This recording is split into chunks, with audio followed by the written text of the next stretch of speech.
Assalamualaikum warahmatullahi wabarakatuh. Selamat malam Insan Muda dan selamat malam Jumat. Seperti biasa di malam Jumat ini waktunya kamu nonton Nightmare Side Testing Mystery barengan Dimasta selama beberapa menit ke depan, dimana kita bakalan dengerin pengalaman-pengalaman serem dari bintang tamu kita di Nightmare Side Testing Mystery malam hari ini. Sebelum kita kenalan sama bintang tamu malam hari ini yang spesial banget, jangan lupa untuk subscribe YouTube channel Adem Radio, nyalakan lonceng notifikasinya, share, like, komen jika kamu suka video ini. Dan satu lagi ingat, jangan nonton Nightmare Side Testing Mystery ini sendirian.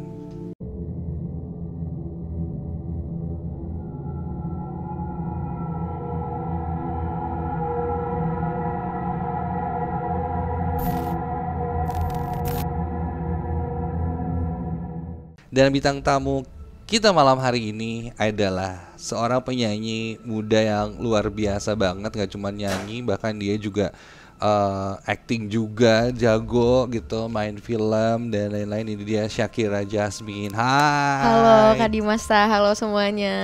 Apa kabar Shakira? Alhamdulillah baik sih aku. Oke. Puasa lancar? Lancar, tadi udah buka puasa, enak banget tuh. Sama ayam goreng. Wih. Emang ya kalau ayam goreng, nasi, sambal itu ya makan. Kerupuk. Aduh, kan? pakai kecap gak sih? Oke, sama sambalnya dicampur biar gak pedes teuing. Untungnya udah buka ya, jadi bisa Bisa langsung cobain nih. Saya kira sibuk apa nih sekarang? Aku lagi sibuk sekolah yang pertama, terus Kelas berapa sih kamu? Kelas 3 SMA. Oh masih kelas 3 SMA ya? Masih, Oke. cuman lagi persiapan kuliah juga gitu. Jadi aku masih sambil promo-promo single aku yang baru, Tarik Ulur. Wih, ditarik ulur nih, ya kan? Tentang apa sih sebenarnya Tarik Ulur ini? Sebenarnya Cinta, Mas. 3 tahun yang lalu kan aku bikin lagunya. Oh, bikin sendiri maksudnya? Ya ini kayak my debut song as a songwriter gitu. Jadi first time aku bikin lagu di approve sama label. Nah, Tarik Ulur ini lagunya. Mantap. Jadi putus sama mantan, terus fase antara mau balikan atau enggak itu. Tarik ulur. Kadang ada, kadang enggak gitu. Endingnya udah aja deh. Capek ya. gitu kan. Capek lah ya. Tarik ulur kayak layangan ya. Iya, bener. Gitu Emang ya. Filosofinya itu. Oh, filosofinya itu. Layangan. Kan kayak di atas putih terbang gitu ya. Mending kalau putih terbang tuh layangan ya kelihatan. Kalau kuntilanak kan serem ya gitu. Punten Kak, ini aku yang punten lah, kalau di Nightmare kan serem-serem. Iya. Tapi kamu tipe orang yang penakut gak sih sebenarnya? Oh enggak, aku mah. Oh benar. Beranian ya? Enggak. Sebenarnya sih apa ya, bukan penakut, lebih ke kagetan orangnya. Jadi kalau misalnya kalau ada apa-apa. Tapi ada dong pengalaman-pengalaman. Ada banget, banyak banget. Yang paling gak bisa kamu lupain dan paling serem menurut kamu dulu deh yang pertama. Yang pertama kali menurut serem apa ya? Aku sih udah beberapa kali ya, maksudnya paranormal experience dan lain-lain gitu. Cuman ini satu pengalaman yang bikin aku masih kaget. Kenapa aku masih ada di sini sekarang? Kayak aku masih benar-benar masih trauma sih. Maksudnya sampai berarti masih ada di sini tuh maksudnya masih hidup? Iya, kenapa aku masih di sini gitu, kayak nggak percaya aja. Oke. Gimana? Itu kejadiannya kapan? Itu 2019 ya? 2020 deng. Oh, tahun lalu. Tahun lalu 2020. Oke, gimana? Aku dan 5 teman aku. Jadi kita berenam, kita ke Gunung Lawu untuk mendaki. Itu pertama kali aku ngedaki dan ke Gunung Lawu. Pertama kali udah Gunung Lawu ya? Iya. Yang aku tahu Gunung Lawu kan lumayan sakral iya. Gitu ya. Katanya emang kan Majapahit di sana dulu, bulak peperangan dan iya. Pokoknya itunya juga bukan kunci, bukan lagi gitu. Udah kayak kerajaan-kerajaan gitulah ya. Menarik nih. Terus gimana? Terus udah gitu kita berenam itu berangkat dari Bandung, naik kereta ke Jawa, ke Jogja maksudnya. Dari Jogja ke Solo itu kita beneran udah kayak aku takut bakalan haid kan. Di hari-hari sebelumnya aku udah feeling, aduh aku takut haid pas naik gunung gitu kan, nggak boleh ya sebenarnya tuh. Tidak dianjurkan, cuman kalau misalnya bisa jaga diri kenapa enggak gitu kan. Iya. Aku pada akhirnya pas lagi di base camp nih mau naik, udah nyampe nih kita tuh ngedaki naik jam 3:30 sore. Terus 3:30 sore baru? 3:30 sore baru mau ndaki. Karena ada satu dan lain hal, masalah dan lain-lain. baru awal aja udah sore kan berangkatnya gitu. Salah tuh kayaknya ya. Iya. Terus udah gitu naiklah ke atas. Sebelum naik ke atas aku pengen pipis. Ke kamar mandi. Dan aku hide. Oke, dapet lah ya di situ. Dapet. Waduh, aku dapet. Aku panik, tapi barang-barang udah bawa kan, udah bawa carrier dan lain-lain. Nanya ke kuncennya di sana. Mas ini boleh nggak kalau misalnya lagi hide naik katanya. Oh boleh, naik aja katanya. Oh boleh. Naik aja akhirnya. Pede naik aja. Pede dong, udah boleh udah gitu. Meskipun kan kalau hari pertama hide tuh lemes, badan kayak ditekan gitu. Sakit-sakitan ya. Sakit. Kalau sakit-sakitnya sih aku nggak ngerasa. Cuman kalau dimarahinnya gitu-gitunya sih biasanya suka kerasa. Dijutekin tiba-tiba berubah sifat itu mah emang natural sih. Itu jadi, natural ya. Oke, siap lanjut. Sudah gitu umur aku kan 18 tahun. Jadi yang umurnya 18 tahun itu baru aku dan Mas Yunus. Oke. Nggak apa-apa ya sebut nama ya. Nggak apa-apa. Aku dan Mas Yunus, sisanya Ninis. Jadi cewek berdua, cowoknya 4. Aku, Ninis, mantan aku, Iki, Agra, sama Mas Yunus. Mas Yunus dan aku umurnya 18 tahun. Di Gunung Lawu itu yang umurnya belum 18 tahun ke atas harus pakai guide. Mereka baru 17 tahun, ada 16 tahun juga kan. Harus pakai guide. Akhirnya kita naik pakai guide sehari. Hanya semalam kita pakai guide. Oke. Jadi yang paling tua tuh kamu lah ya di situ berarti. Bisa dibilang. 18 Tapi tahun. aku paling nyusahin. Oke. Jadi ini aku cerita ya, karena dari awal aku lagi hide dan aku lagi nyusahin banget, pusing atau apa, jadi banyak istirahat kan. Waktu untuk sampai ke pos 1 itu kita maghrib tuh udah lewat pos 1. Nah, ini dimulai dari sini. Aku udah nggak enak banget kan perasaan ya, udah mah berat gitu kan bawa carrier aku overweight by the way. Jadi kayak dia gede gitu. Temen aku nyalain lagu habis maghrib tuh kan udah lumayan zeng, kayak dingin gitu kan, senyap, gak ada lampu. Itu pos 1 itu? Lewat pos 1. Lewat pos 1. Di jalan lanjut berarti ya? Lanjut ke atas. Aku di paling belakang kedua. Temen aku yang di belakang, mantan aku tuh setel lagu. Lagu indie-indie gitu, senja dan kopi kan. Oke, pas lah ya gunung. Pas banget, senja gunung. Nah, lagi enak-enak. Tiba-tiba kayak ada aku ngedengar suara kayak ada nikahan gitu, undangan-undangan tapi serius? Jawa. Iya. Suara gamelan gitu. Gamelan nyinden sih kayak. Nyinden Jawa kayak, gitu. Tahu gak sih kayak ada nikahan tapi jauh gitu. Kayak ada suara kondangan tapi jauh. Kayak gitu-gitu kayak kan. Rame lah ya. Rame banget. Terus aku kayak dan aku mengeluarkan handphoneku, aku play lagu juga gitu kan. Jadi lagunya tuh udah 3. Itu lagu aku sama lagu temen aku. Tapi yang denger itu cuma aku sama temen aku denger. Tapi kamu langsung ngomong gak? Guys denger gak nih ada ini? Enggak. Jadi perjanjiannya di gunung itu kalau ada apa-apa belum boleh ngomong di atas gunungnya. Nanti kalau di bawah baru tadi aing gini ya, baru bisa cerita ya. Iya itu mitosnya juga gitu sih. Iya kan. Terus udah gitu aku percepat aja lah ya. Kita ngecamp di pos 2. Di pos 2 itu belakang tenda kita ada tanda silang. Di Gunung Lawu itu pos 2 ada tanda silang. Di pohon? Jadi pohon 2 gini, terus ada kayak bab tanda silang gitu. Kayak nggak boleh di situ. Nah kita karena udah penuh di situ, kita di depannya banget ngecampnya. Tapi ada yang camp juga yang lain kan? Ada, cuman nggak begitu banyak. Jadi itu pas di pos 2 itu hujan deras banget. Jadi kita waktu naik itu lagi musim hujan. Hujan deras banget, kita neduh di shelter. Akhirnya kita iniin tenda. Guide-nya harus pergi ke pos 3 karena dia nggak bawa tenda. Di pos 3 tuh ada warung, dia tidur di warung kan guide-nya. Akhirnya kita nggak tanpa guide, kita membangun tenda dan lain-lain. Pas lagi tidur, nih aku sama temen aku Ninis yang cewek. Kita satu tenda, mereka berempat satu tenda, jadi dua tenda gitu. Aku sama Ninis tuh pas malam-malam tuh udah mau tidur. Tuh sekitar jam 12 lah ya. Kita masih dengar orang-orang ngobrol di luar. Udah berisik banget sih, apaan? Lampu juga masih nyala kan di luar. Akhirnya aku sama Ninis pasang headset kan, kita berdua pasang tidur. Terus jam 3 aku kebangun. 3 pagi berarti. 3 pagi, tendanya kayak goyang-goyang gitu. Tendanya digoyangin? Nggak tahu ya. Oke. Nggak tahu digoyangin atau apa. Terus nggak lama, hampir aja aku mau ngeliat keluar. Jadi kayak masih ada orang-orang Jawa ngobrol gitu ya, cuma kayak gitu-gitu. Masih rame banget. Tapi jam 3 pagi nggak mungkin dong kayak serame itu, orang juga harus istirahat untuk ngedaki lagi. Akhirnya aku gedein handphonenya, lagunya, tidur aja. Bangun jam 4:30 kita naik ke pos 3 ya. Agak cepet kita, harusnya 1,5 jam kita jadi setengah jam kita naik. Harusnya 2 jam, kita jadi 1,5 jam deh, lupa. Nyampe di pos 3 ketemu guide, naik. Akhirnya nyampe di Bulak Peperangan, pos 5 lah ya. Namanya apa? Bulak Peperangan. Oke. Jadi ada savana luas gitu kan. Aku di situ udah gak kuat. Aku berkali-kali carrier-nya dibawain sama mantan aku. Dia tuh bawa 85 liter, tapi dia bawa yang aku juga. Jadi udah bener-bener gede banget lah. Perjuangannya. Aku gak pakai carrier aja, jalannya gini. Tak. Berat. Tak. Iya. Gak pakai carrier gitu. Gak pakai carrier tapi tetap berat ya.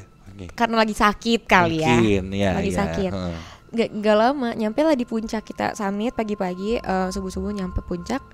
Jam 12 siang kita baru mau turun. Ini singkat cerita udah foto-foto di puncak dan lain-lain dengan aman perasaan haru ya, karena aku nggak nyangka sih bisa sampai di puncak, karena aku dari awal aja udah kayak nih aku nggak kuat nih, udah kayak pusing, udah kunang-kunang gitu kan. Aku nangis lah di puncak dan akhirnya foto-foto. Udah gitu turun, ketemu guide-nya Firsa Besari. Oh ada Firsa juga? Nggak ada, guide-nya aja. Jadi dia bilang katanya dia pernah porternya Firsa Besari kalau nggak salah. Porternya Kak Firsa Besari bilang, ayo kalian ngapain masih di sini? Ayo kita turun. Kita di pos 5 kan. Akhirnya kita turun. Posisinya itu mereka berempat di depan, aku sama mantan aku tinggalin di belakang. Karena akunya lelet banget lah ya. Pokoknya aku tuh dari awal naik sampai di puncak beban aja. Sebeban itu. Orang-orang tuh sampai nungguin aku gitu-gitu. Karena ya kondisinya juga ya mungkin ya, fisiknya. Dan aku juga mau tahu ya. Iya, kalau masa sih aku udah pesen tiket, aku udah izin ke mama, aku nggak jadi naik, aku harus bisa dong gitu. Nggak lama, nih pas turun, hujan deras banget. Siang dong? Enggak, hujan. Itu sore, jadi jam 3, tapi kayak udah jam 6 sore. Udah gelap ya? Oke. Itu hujannya gede banget, sampai akhirnya kita berhenti. Kita berdua berhenti untuk pakai jaket. Mereka tuh berempat di depan, udah di depan sama porternya Firsa kan jalannya tak kan. Jadi mungkin ketarik juga mereka, dan aku di belakang berdua. Nggak lama ketemu, kalian kemana gini. Oh ya udah. Jadi sampai yang kalau turun tuh harus ditahan. Tau gak, kalau udah turun kayak gini berarti udah licin banget, udah nggak bisa jalan. Yang bawah harus tangkep. Nah, ada satu momen. Ini mulai dari segalanya ya. Aku manggil teman aku, Iki itu dia suka ngedaki orangnya. Yang orang-orang tuh bawa kompas kemana-mana gitu lah. Udah ngerti lah ya. Cool banget lah gitu ya. Ki, pegangin Ki, aku mau turun. Ki, Ikinya nggak jawab. Itu kerajaan lagi hujan banget deras. Pacar aku, mantan aku, mantan aku ngeliat ekspresi aku dari awal kayak Ki, nggak dijawab sama Iki. Aku kayak langsung kayak gitu.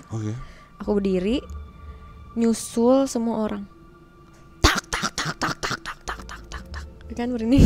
Nyusul semua orang. Merinding gue. Masa nyusul semua orang, jadi yang awalnya beban banget, aku tiba-tiba kayak tak. Terus Agra teman aku yang notice, si Kirana gancang pisan. Susul. Agra nyusul aku berdua. Jadi posisinya yang tadinya aku di belakang, aku di depan. Kamu udah nyusul jauh berarti? Jauh banget. Aku, Agra, sisanya mereka di belakang. Ninis, mantan aku, Mas Yunus sama Iki tuh padahal yang jago lah ya. Jago pisan si Teteh lah pokoknya. Aku di depan sama Agra. Yang namanya apa ya? Itu lagi hujan loh Kak. Itu lagi hujan. Licin? Enggak, hujan aja licin banget. Ini hujan licin sampai mau jatuh berkali-kali, tapi aku kayak siapa gitu, saya kayak megang nggak jadi jatuh. Tak. Saya kira tuh gancang-gancang tuh yang kira biasa. Cek. Udah gini aku nggak ngomong, aku cuma gini doang ke Agra. Tok. Akhirnya di pos 1. Soalnya kenapa? Karena yang di bawah itu udah nungguin Mas Aji yang jemput kita. Kalau nggak ada orang yang duluan ke bawah, dia pasti netting. Aduh, takut gimana anak-anak nih belum turun. Harus ada satu orang yang nyampe ke bawah dan ngasih tahu kalau kita baik-baik aja, kita mau turun. Nah, di situ aku ngerasa stamina aku tuh edan pisan gitu. Tapi yang kamu rasain apa? Nggak ngerasa bawa carrier. Yang pertama nih, aku nggak ngerasa bawa carrier. Ini aku nggak bohong. Ini lagi bulan puasa, nggak mungkin aku bohong. Nggak ngerasa bawa carrier. Kaki aku kayak seringan itu untuk jalan, kayak jalan biasa aja, kayak gitu. Maksudnya di pikiran kamu ya udah ya? Ya udah turun aja gitu. Ya udah, aing kuat gitu, aing bisa sendiri juga. Oke. Set kayak pandangan aku tuh ditutup lah buat semuanya. Nah, Iki lari nyusul kita, gerak. Nah, Aisyah tuh gancang-gancang teuing katanya. Aisyah tempoh eta diharap. Dia ngeliat aku, tak. Iki Dia juga langsung ikut cepet kan. Iya. Terus aku nanya, bentar, aku berhenti. Teman-teman yang di atas gimana? Oh tenang, kata Iki. Cewek-cewek di backup, maksudnya kayak ini aku, Iki, Agra, 3 kan. Ini aku pikir Ninis, Mas Yunus, Zaki, mantan aku. Kayak gini kan, berarti aman dong kalau misalnya 3-3 gini, nggak ada yang kepisah. Nyatanya posisinya nggak seperti itu pas kita di bawah. Selisih aku sama teman-teman aku 2 pos. Selisihnya 2 pos. Pendaki-pendaki yang udah, aku pakai jas hujan kan, dan pakai carry yang berat banget. Aku ngelewatin 9 pendaki. 9 pendaki yang saat itu turun. Iya. Yang mungkin udah jago-jago juga, banget. Itu yang benar-benar udah pada bawa kayak yang pokoknya udah pendaki banget. Disusul sampai tak. Aku nyusul 9 pendaki sampai aku diteriakin kayak gini. Hati-hati mas. Demi Allah Kak. Hati-hati mas. Terus aku bilang, saya cewek mas. Lari lagi, jalan lagi. Mau jatuh nih, set aku jatuh. Bak, bangun lagi, tak. Wow. Yang tadinya naiknya ngak. Aku jalan aja pusing banget. Pas turun udah aku hampir hipotermia Kak. Pas di pos 3 pas mau turun. Tapi tak. Tiba-tiba kayak gitu. Kondisi masih hujan ya? Hujan banget. Itu hujan terderas yang pernah aku ini. Karena di situ pohonnya juga jarang kan. Jadi kayak anginnya pokoknya kok bisa ya? Itu nggak tahu sih. Terus sampai ke bawah? Nyampe ke bawah aku nangis. Karena di situ energi aku benar-benar gak kerasa, kayak gak kerasa hidup gitu loh, kayak tak jalan sendiri aja. Jalan sendiri. Kanan kiri tuh udah kayak udah yang ngeganggu banget lah, maksudnya suara-suara dan pandangan-pandangan tuh udah mulai kayak nggak tahu kenapa kayak gini-gini gitu mata aku ya. Rasanya nggak tahu. Hujan juga mungkin jadi kayak. Dan kita cuma bawa headlamp 1. Itu suasana udah gelap, nyampe di bawah aku nangis. Aku pegang tangan teman aku. Karena ada yang ikut ngedaki. Ada yang ikut ngedaki. Pas aku ngeliat ke belakang, ngeliat ke Iki, di belakang kirinya Iki ada tas lagi, warna putih tasnya. Oke. Aku udah nggak mau lihat lagi, udah lanjut ayo Ki, ayo Gra. Nah pas mau, jadi ini tuh jalan ke base camp tuh udah kayak bukan lorong apa ya, kayak pohon-pohon rimba. Dari jauh tuh aku udah ngeliat ada carrier yang berdiri kayak nungguin gitu. Ada pendaki, Gra, ayo maju. Pasti samperin. Hilang. Di depan banget. Cowok, kok tahu sih? Cowok di depan kayak carrier-nya kelihatan jauh banget cuman pas dideketin hilang. Akhirnya anjir aku pengen Aku pengen langsung cepet-cepet nyampe bawah. Pas di base camp kaki aku gak bisa gerak. Aku langsung jatuhin carrier aku langsung gini. Kaki aku bener-bener kayak gak punya kaki loh Kak. Beneran gak bisa gerak kakinya. Bangun aja sampai kayak gini. Wow. Dan Mas Yunus datang. Akhirnya nyampe lah mereka semua. Enggak. Oh enggak? Kita udah nyampe di bawah, Mas Yunus datang dengan wajahnya yang gitu. Itu posisi jam 8 malam. Kita nyampe maghrib. Pokoknya kita maghrib tuh udah sampai. Itu parah banget, itu cepet banget Kak. Kita maghrib udah sampai. Sejam lah turun ke bawah, 2 jam gak tahu pokoknya. Mas Yunus nyampe. Aku nyari pacar aku dong waktu itu sama Ninis. Mas, Zaki sama Ninis mana? Mukanya udah kayak gitu. Mas, di mana Mas? Terus Iki sama Agra lari langsung ke base camp ngasih tahu guide kita. Udah gitu. Aku di situ nangis. Aku ngerasa ngapain? Kenapa aku jalannya cepet banget? Kenapa aku ninggalin mereka semua? Kenapa harusnya aku nungguin aja? Tapi di situ aku mikir, kalau aku nggak turun sekarang, Mas Aji pasti khawatir banget dan pasti banyak banget pendaki guide yang nyusul ke atas. Itu makin ribet lagi gitu kan? Akhirnya udah gitu, nggak lama kemudian, 2 jam kemudian baru nyampe. Jam 8 malam. Ninis sama pacar aku. Keadaannya udah, Ninis ininya kebentur. Pokoknya udah jatuh berkali-kali lah ya. Untungnya aku berdoa di situ, ya Allah tolongin ini sama Zaki, ya Allah tolongin. 9 pendaki yang aku lewat, 9-9-nya ngebantuin mereka. Kan aku ngelewatin pendaki tuh, itu ngebantuin, ada yang ngebawain carrier, ada yang ngasih teh, ada yang ngasih susu, ada yang ngasih susu. Di pos 1 tuh Zaki sambil bilang gini kan, Nis duluan aja, aku udah gak kuat. Duluan aja gak kuat. Untungnya Ninis nungguin kan, akhirnya nyampe bawah. ngobrol kita semua. Awalnya pada nyalahin aku. Di situ sampai guide-nya bilang nyalahin aku karena aku punya alasan dong untuk turun duluan. Karena kalau turun duluan, aku kenapa ngelanjutin? Karena yang aku tahu posisinya 3-3 gini. Ternyata Mas Yunus di pos 2, Nini sama Zaki masih di atas, agak atas dikit. Kita udah mau nyampe. Ternyata gini. Jauh banget. Dan Mas Yunus kenapa dia nyusul dan gak nungguin mereka? Gak bawa headlamp, gak ada headlamp. Keadaan udah gelap. Dia lari, dia maksain pulang. Belum sampai situ. Oke, menarik. Kakinya nggak bisa gerak. Kaki kamu nggak bisa gerak gak kan? Bisa. Nggak bisa berdiri. Nggak bisa. Akhirnya bisa. Udah. Tapi jalannya masih kayak gempor banget gitu. Getar banget. Nggak lama turun. Di base camp kita ngobrol. Pacar aku mancing mantan aku. Kenapa kamu larinya cepet banget? Kayak bukan kamu itu. Kayak dipancing-pancing gitu. Nggak mau, jangan ngomong itu. Aku udah nggak enak banget. Perasaan tuh udah kayak udah mau blank gitu ya.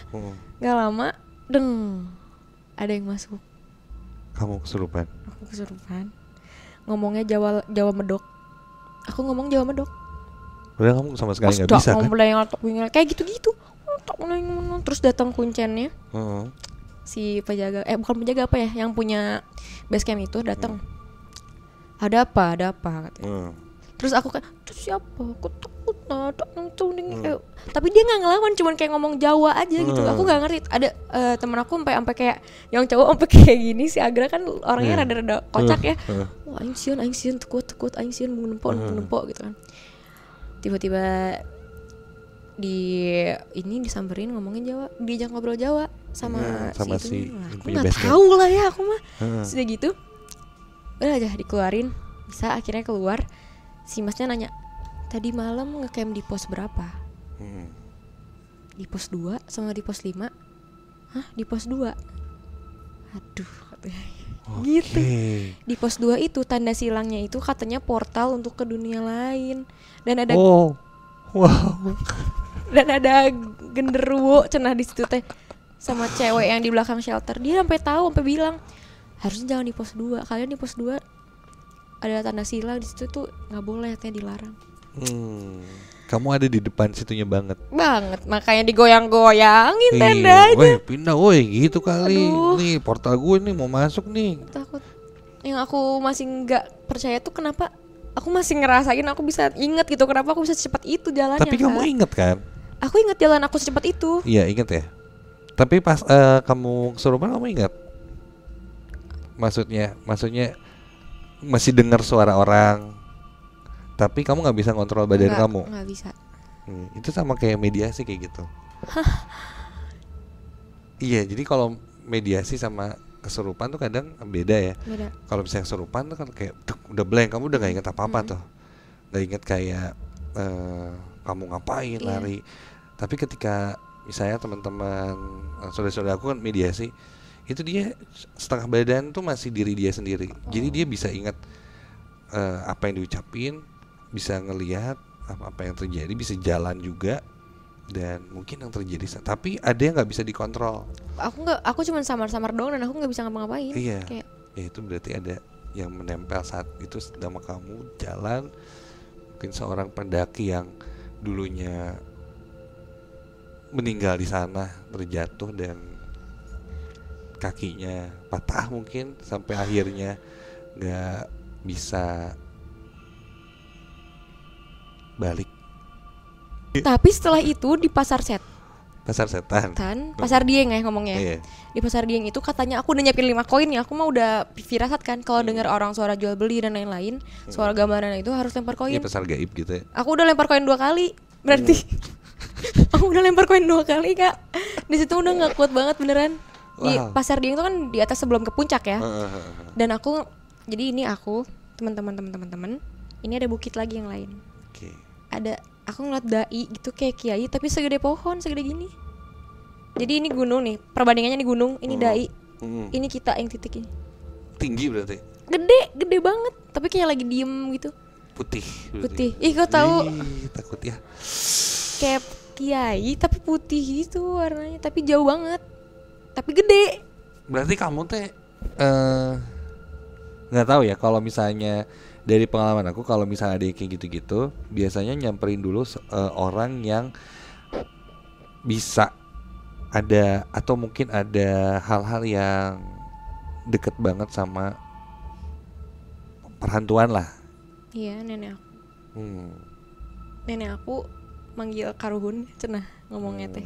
Di sana. Iya, udah takut cenah, takut almarhum nenek aku tuh takut aku kenapa-napa kan. Iya. Jadi dia tiap malam manggil suruh aku jagain. Iya, mungkin bisa jadi. Dan lagi Sami tuh aku kayak di kanan kiri belakang depan kayak ada aja gitu, kayak ada, nggak tahu kayak di sini tuh Kirim jagain ya. Nggak tahu jagain, nggak tahu apa, nggak ngerti aku mah. Itu mah dijagain atau kalau kamu bisa sampai selamat sampai ke bawah, berarti itu yang ngejagain. Bisa jadi ngejagain.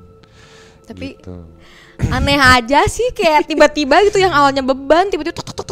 Berarti kamu teh ada celah untuk bisa hal-hal seperti itu loh, berarti. Masa? Iya, kalau kamu nggak, ini pasti kejadiannya ini mungkin sekali. Pasti ada beberapa kejadian lain kan yang sering kejadian sama kamu kan. Kayak kalau bahasa Sunda tuh kawenehan lah.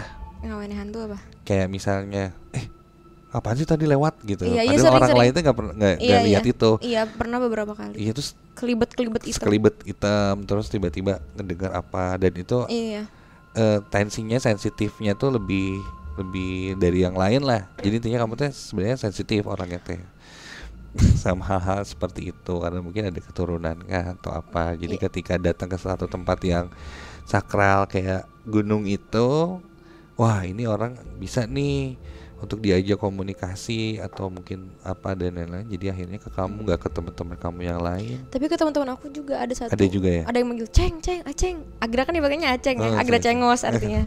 Ceng. Wow. Ceng. Aceng. Gerak. Terus kalau Iki juga. Pokoknya banyak ada kejadiannya. beberapa juga mereka. Tapi yang sampai akhirnya masuk ke kamu dan lain-lain itu cuman kamu ya.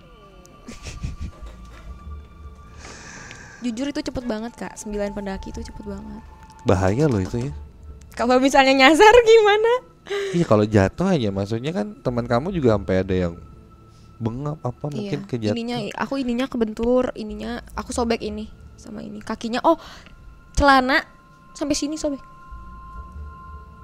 Wow. Celana jeans gitu. Celana daki. Oh, celana daki yang itu. Saku-saku gitu. Sobek.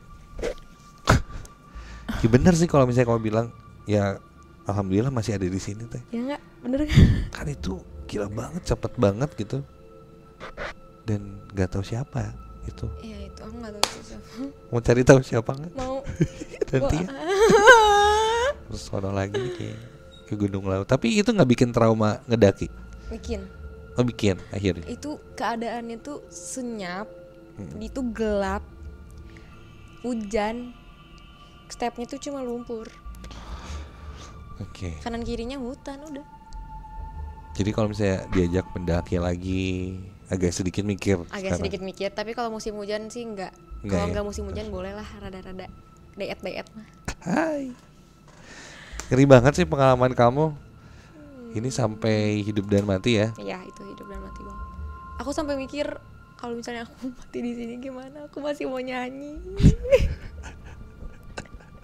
Pikirannya udah macam-macam sih. Jadi udah nyanyi dulu deh di sini deh. Waduh. Coba single terbarunya Tarik Ulur ya. Oke. Tarik Ulur nih Samudra udah bisa kamu request juga di Ardan Radio. Ini sedikit mau nyanyiin dalam kondisi ketakutan nih. Coba sedikit-sedikit deh liatin. Kamu boleh liatin. Siap. Biar ada penontonnya. Ya udah. Punten. Assalamualaikum. Rapnya aja gak apa-apa. Berapa lama ku harus menunggu sampai ku bisa bahagia denganmu. Bisakah kau berhenti tarik ulur hubungan kita? Woi, luar biasa. Masih. Sukses terus ya buat Shakira Jasmine. Terima kasih. Semoga nanti kita bisa explore lagi tempat-tempat serem. Kayaknya soalnya ada something dari diri kamu yang bisa dibikin lebih ya kan. Karena kamu kayaknya orangnya sensitif dan kayaknya bisa untuk komunikasi sama mereka juga. Seperti itu sih mungkin ya. Oke. Kata kamu gimana? Tuh kan kagetan kan? Tuh gimana? Ya udah, terima kasih banyak udah datang ke sini. Makasih Sheila banyak. Jasmine udah sharing. Jangan lupa besok di Arden Ngejam ya, ulang tahun Arden bakal manggung juga. Yes. Sheila Jasmine nanti pasti bakal dibawain juga lagu-lagu Sheila Jasmine yang mungkin sering banget kamu requestin di Arden Radio. Terima kasih banyak Sheila Jasmine. Terima kasih banyak Kak. Ya, terima kasih banyak buat insan muda yang udah pada nonton. Kalau kamu punya pengalaman juga di Gunung Lawu sana atau pengalaman naik gunung, kamu bisa komen di bawah ya buat sharing-sharingnya. Sampai ketemu lagi di Night Mesa Testing Misteri minggu depan. Dimasnya pamit. Assalamualaikum warahmatullahi wabarakatuh. Dan selalu ingat, jangan nonton Night Mesa Testing Misteri ini sendirian.